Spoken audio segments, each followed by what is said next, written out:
In this video, I'm going to walk you through what to do when you've selected a tenant buyer. Now that you've selected your tenant buyer, you have the information from your credit coach and mortgage broker, it's time to go through the details of all the numbers with the tenant buyer before getting the contracts created. So let's go through the information they need to know and be comfortable with prior to you going through the costs of getting contracts created. Now you can reference the form accompanying this video. And number one is the exercise date. This is when they must exercise the option buy date. Basically, it's the end of the contract. So you're going to want to take the information you receive from the credit coach, which is how long of a term that they require, and you're going to determine, so if the credit coach comes back and says they need 36 months, then you're going to need to fill in the end date of the contract. So if it's going to start next month, and next month is August 1st, then you're going to need to end the contract 36 months after it starts.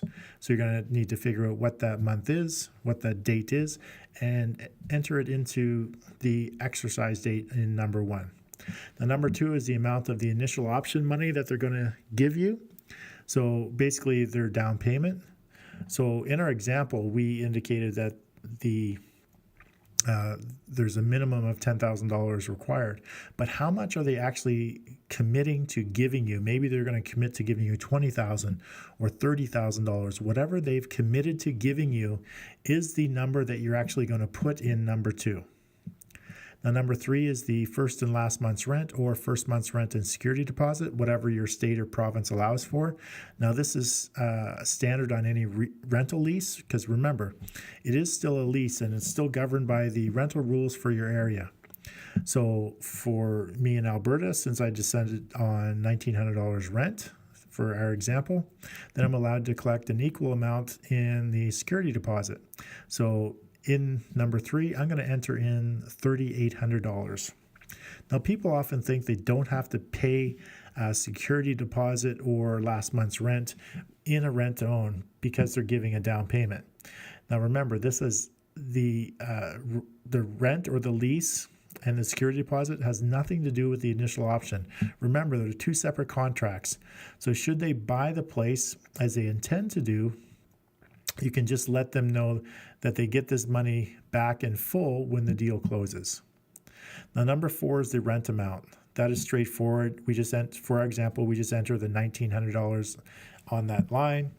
Now, number five is the monthly option amount.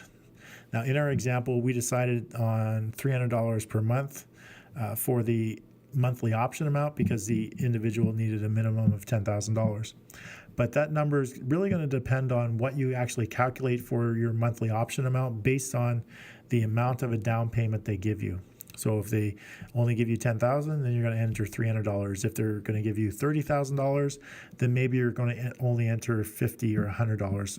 It's whatever you determine and you calculate, but remember you have to enter some value in there that the lender wants to see that they're making a payment, an option payment each and every month, regardless of how much money they give you initially. So you're going to need to enter some value in there that's going to get added up and get credited towards their purchase price.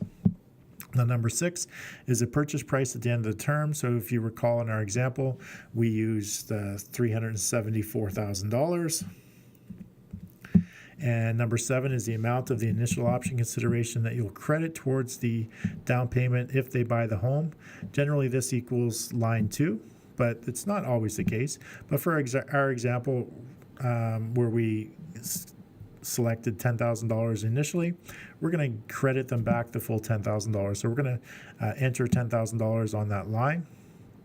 Now, number eight is if you make arrangements for periodic payments of additional option payments throughout the term of the rent-own. Say, for example, your tenant buyer gets quarterly bonuses and wants to give you checks each quarter towards their down payment. In our example, we did not have any additional option consideration, so we're going to make that zero. Now, number nine is the final option consideration. Remember, we calculated this to be 1 to 1.5% of our purchase price. So it covers the legal expenses, transfer taxes, etc.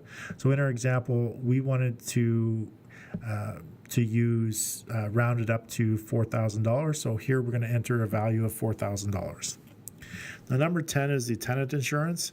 Now, you notice we have an estimated value of $50 per month in there to give the tenant buyer what it will cost to advise them that it's mandatory to get insurance, and so they don't and they actually don't get to live in the home, or they don't actually get the keys until they show proof of insurance. The number 11 is another information line. This is what you decide the repairs and maintenance value is going to be for the tenant buyer that they're going to be responsible for. So in our example, we had it set at $1,000. And finally, in 12, we advise the tenant buyers what the closing costs are going to be. So even though we collected extra option money at the end, we only use that to cover the tenant buyer costs if and only if they can't afford to close on the property, pay the lawyer, pay the closing costs. But in this example, we have legal fees of $1,500 plus whatever the remaining numbers will be. So in number 12, we're going to enter in the value of the approximate value of the $4,000, which is ironically enough the same amount that we've collected in the final option consideration. So now we've covered all of our bases with the tenant buyer, and we've laid out all the relevant numbers for them to see on one page. So after you've gone through each line, you get the tenant buyers. If there are a couple, then you get them both to initial beside each value, and then you're going to get them to sign. So once you've gone through this process and everything is agreed upon, you can now go ahead and get the contracts created. Now, the last thing you want to do is pay for contracts to be created when the tenant buyers have not committed to this process. So one more tip, never give the tenant buyers a copy of this piece of paper. So for legal reasons, it can tie the lease to the option contract, which you never want to do in a court of law. But remember, I'm not a lawyer and don't play one on TV. So this is just practice for our company. And we have learned from the school of hard knocks and really tough experience. So you can choose to do what we do, or you can do what you want. The choice is yours. So in the next video, we're going to get into the documents that you actually need to get created when it comes to the rent to own.